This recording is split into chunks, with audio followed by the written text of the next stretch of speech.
ألف ليلى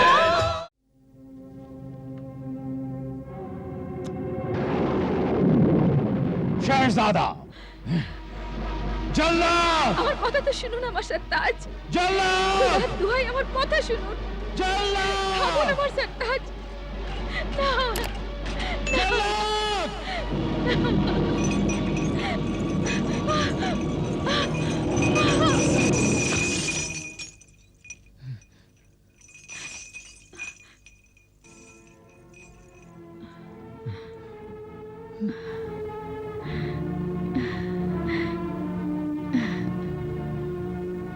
আশ্চর্য,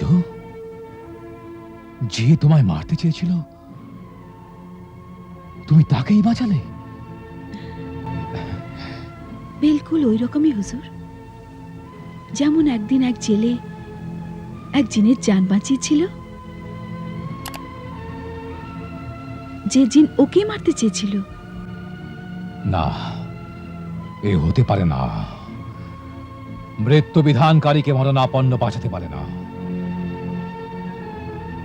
এ সম্ভব নয়। ওই কাহিনী এরকম ছিল জাহাপানা, যে এক মাছ ধরা জেলে কসম খেয়েছিল যে রোজ সির্ফ 4 বার নদীতে জাল ফেলবে, আর ওই 4 বারেতে যে কটি মাছ ধরা দেবে সে কটি ওর বিবি আর বাচ্চার ভাগ্যে জুটবে। এটা তোমার আলস্য, আমার অলস আমি। না, এ আলস্য নয়, আমার উসুল। কসম খেয়েছি আমি। তো জাহান্নামে যাক তোমার কসম, তোমার উসুল।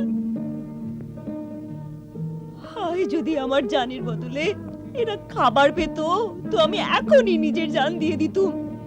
হতভাগী,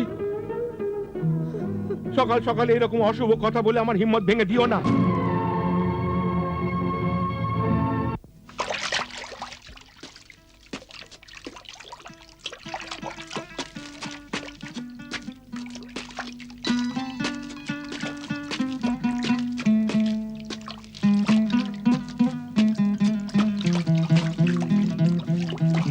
হে সুন্দর দরিয়া, নিজের দান বীরতার সবুজ দে দরিয়া।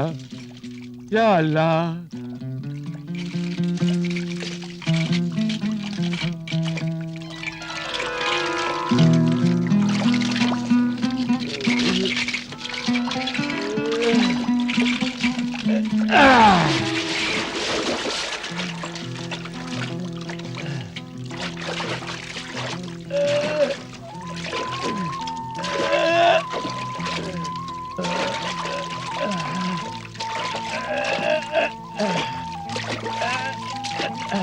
মনে হচ্ছে খুব বড় মাছ জালে ফেসেছে। যেই এই মাছটা আমার হাতে আসবে, আমার দুঃখের দিন শেষ হয়ে যাবে।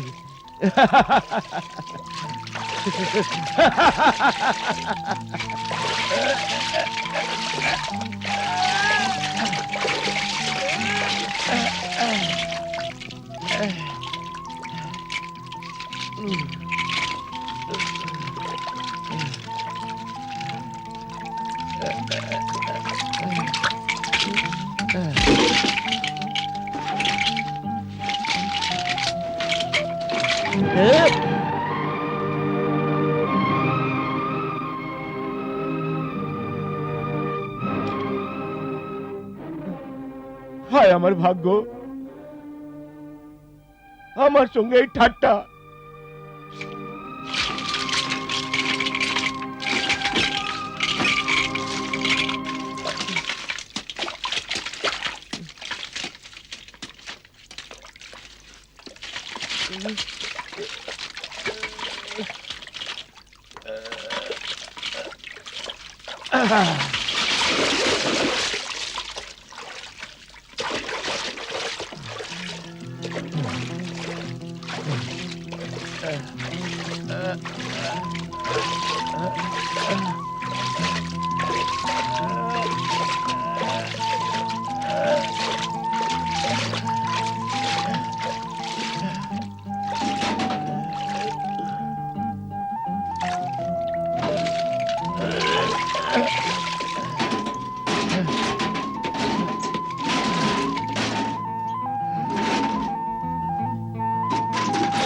এটা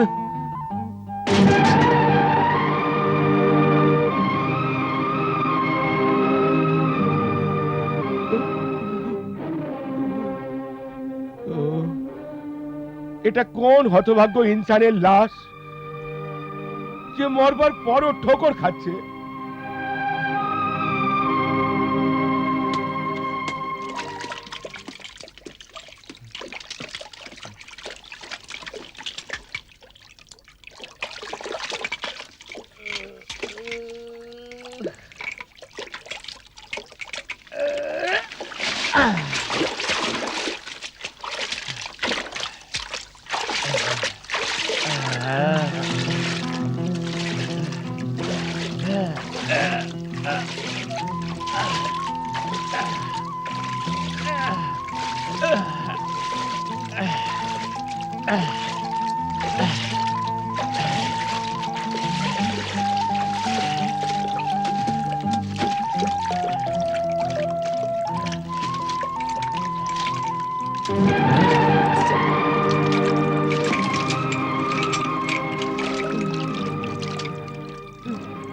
হে আমার পরম পিতা, হে কি এই হিরেমতিকে আমার ভাগ্য পাথর বানিয়ে দিল?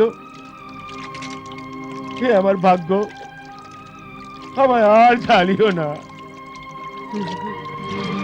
হে আমার খোদা, আজও আমার বিবি বাচ্চা হিরে কষ্ট পাবে।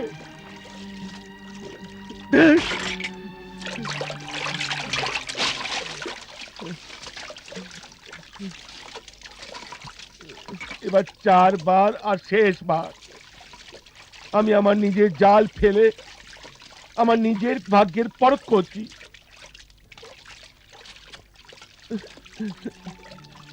হে জাল, যা, নিজের আঁচলে বেকার আর বেজান জিনিস আনিস না। কোন জানদার ওজনদার জিনিস জাপটে ধরে নিয়ে আয়।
মাছ না হয় নাই হলো, পেতলের সুরাই তো এলো।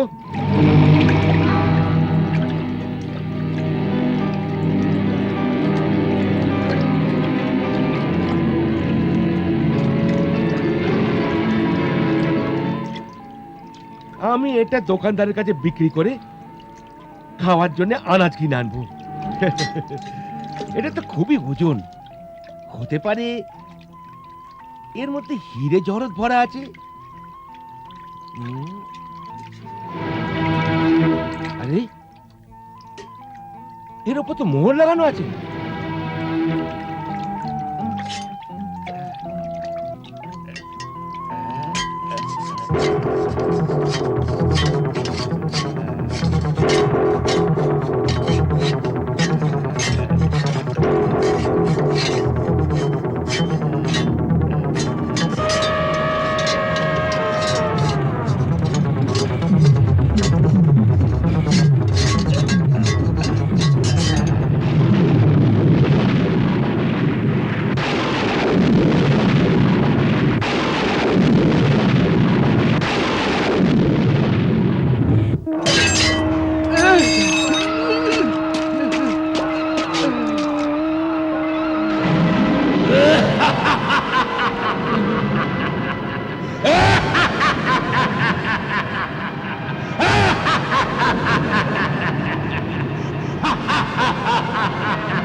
পয়গম্বর হযরত সুলেমান আলাইহিস সালাম, আমায় ক্ষমা দাও, আমার দোষ মাফ করো, আর আমি কখনো আপনার অমান্য হব না, আপনার তাবেদার হব। এই কদাকার জিন, তুই এ কি বকছিস? হযরত সুলেমান আলাইহিস সালাম তো এই দুনিয়া ছেড়ে গেছেন 1800 বছরের চেয়েও অনেক বেশি হলো, আর তুই এখন ওর কাছে মাপ চাইছিস? এ তো বল, তুই কে, আর তোকে এই সুরাইতে কেন কয়েদ করা হয়েছে? সে তো তোকে আমি পরে বলবো, কিন্তু প্রথমে আমি তোর একটা উপকার করতে চাই। ও তো আমি বুঝে গেছি যে তুই আমার কোনো উপকার করতে চাস। হয়তো তুই আমায় হিরে মুক্ত জহরত দিয়ে আমার দারিদ্র দুঃখ কষ্ট দূর করতে চাস। না, হুম? ওরে মূর্খ নির্বোধ মনমরা ছেলে, ওই উপকার হলো এই যে তোর যেমন করে মরা পছন্দ ওই রকম করেই তোকে জানে মেরে ফেলবো, কতল করে দেব। কতল? হ্যাঁ, আমি তোকে জরুর কতল করব। আরে অকৃতজ্ঞ বদমাস, তুই বড়ই নীচ আর শয়তান জিন। এই বেয়াদব মানুষের বাচ্চা, মানুষের মতো কথা বল। কি মানুষের মতো কথা বলবো? আমি তোকে জীবন দিলাম আর তুই আমার মৃত্যু দিচ্ছিস? আমার সততার এই প্রতিদান? হ্যাঁ, যখনই বদমাইশের সাথে সততা করবে এই প্রতিদানই পাবে। কেন জানো? আমি জালিম আর মমতাহীন জিন, আমার শিরায় খুনের বদলে বিদ্যুৎ দৌড়চ্ছে। আমি মানুষদের তকলিফ দিয়ে বড়ই আনন্দ লাভ করতাম। তখন হযরত সুলেমান হুকুম দিলেন যে আমি খোদার বান্দাদের ওপর জুলুম করা যেন ছেড়ে দিই, কিন্তু আমি আমার নিজের তাকতের গর্বে অস্বীকার করে দিই। তখন উনি আমাকে সুরাইতে কয়েদ করে, তারপর এর উপরে মানুষ জাতির মোহর লাগিয়ে দেয়। তারপরে নিজের দাবেদার জিনেদের দিয়ে আমায় দরিয়ায় ডুবিয়ে দেন। কিন্তু এখন আবার আমার মধ্যে 10 লাখ জিনে তাকত এসে গেছে। তোর এ তাকত মুবারক হোক তাকতওয়ালা জিন। আমার মতো গরিব কাঙাল নাজেহাল অভুক্ত ইনসানকে কেন মারতে চাস রে? এই জন্যে যে আমি কসম খেয়েছিলাম, যদি কেউ আমার এই কয়েদ থেকে 300 বছরের মধ্যে আমায় মুক্ত করে দেয়, তো আমি ওকে আরো সন্তানদের এই জগতের সমস্ত দৌলত এনে দেব, সবচেয়ে বড় রাজ্যের বাদশা বানিয়ে দেব, সব সময় দুরাত্মা হয়ে ওর পাশে হাজির থাকব, আর প্রতিদিন ওর 3টে ইচ্ছে পূরণ করব। কিন্তু 300 বছরও পেরিয়ে গেছে, তবুও আমায় কেউ মুক্ত করেনি।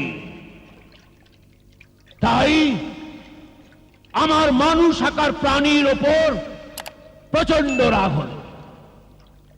আমি ফের কসম খেলাম যে 400 বছর বাদে যদি কোনো মানুষ আমায় মুক্ত করে, তো তাকে আমি জানে মেরে ফেলবো। কিন্তু আরে শয়তানের ভাই, আমি তো তোর জান বাঁচিয়েছি। ও তো তোর ফার্স্ট ছিল মানুষের সন্তান। ফরজ পুরো করাই তো মুশকিল হয় বেরাম। আমায় মাফ করে দে, আমি তোর মতো কামিনা আর নোংরা ভূতকে বাঁচানোর গলতি করেছি। গলতি তো হয়ে গেছে, এখন তার সাজা ভোগ। পড়ার জন্য তৈরি হয়ে যা। আরে অকৃতজ্ঞ জিনের সন্তান, দয়া কর আমার উপর। আমার ছোট ছোট 3টে বাচ্চা আছে, বিবি আছে, ওরা আমার রাস্তা দেখছে। আর তুই যদি আমায় মেরে ফেলিস তো ওদের হাল কি হবে? তুই চাস তো আমি ওদেরও মারতে পারি। না না জালিম, এমন করিস না। আমি বড়দের কাছে শুনেছিলাম, কিন্তু মানিনি সে কথা। যে ভালোর হকদার নয় তার সাথে ভালো ব্যবহার করা উচিত নয়, না হলে তার ফল সব সময় খারাপ হবেই। আজ সে কথা মানতেই হলো। এই বজ্জাত মানুষের জাত, আমার সময় নষ্ট করিস না। জলদি বল, তোকে কেমন করে মারি?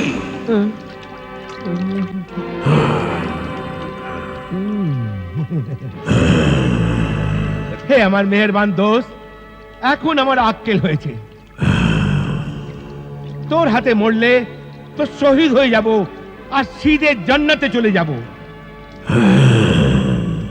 তাই তুই আমায় জলদি মেরে দে, কিন্তু আমার একটা প্রশ্নের জবাব দে। তোকে হযরত সুলেমানের কসম।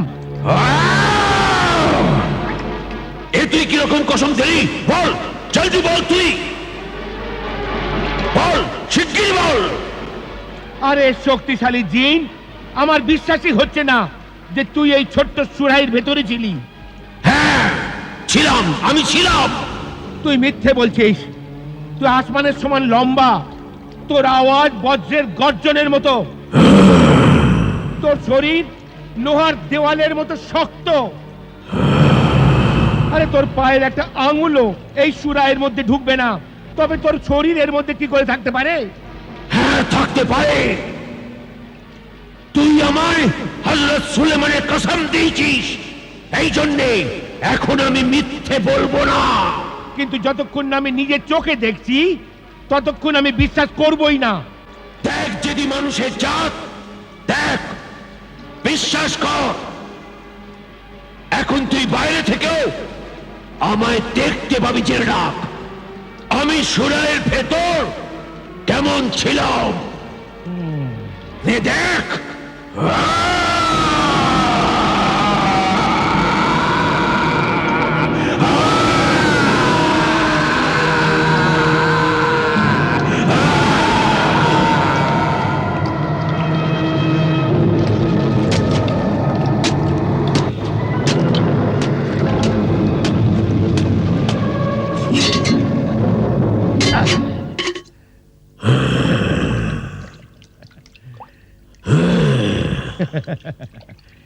ইয়া আল্লাহ, ইয়া আল্লাহ, ইয়া হযরত সুলেমান, তোর মদত। এই চালাক মানুষের জাত, এ কি করলি তুই? ধোকা, ধোকা দিলি আমায়। যেমন কর্ম তেমনি ফল। ধোকাবাজের সঙ্গে ধোকা করাই নিজের জন্য ভালো। এখন আমি তোকে ছাড়বো না। এখন আমিও তোর একটা উপকার করতে চাই। বেকুব নালায়েক জিন, এবার তুই বল, তোকে আমি কিভাবে মারি? তুই কিরকম মরা পছন্দ করবি? আমায় মারিস না আমার বড় ভাই। মরণ সামনে নজর আসতেই ভাই হয়ে গেলাম। জলদি বল, কি করে মারবো তোকে? হযরত সুলেমানের ওয়াজিফা পড়ে জ্বালিয়ে দি, না না বা নদীর গভীরে পানির তলায় কবর দিয়ে দি? না না, এমন করিস না আমার দোস্ত। এই আশরাফুল মাখলুকাত, আমি সত্যি তোমায় মারতাম না। আমি তোমার সঙ্গে হাসি ঠাট্টা করছিলাম। কি কি করছিলে? হাসি ঠাট্টা, মজা করছিলাম। হ্যাঁ হ্যাঁ, হাসি ঠাট্টা মজা, যেন আমি তো ছোটবেলাকার বন্ধু। না ছিলে তো এখনো এই যাও। হুম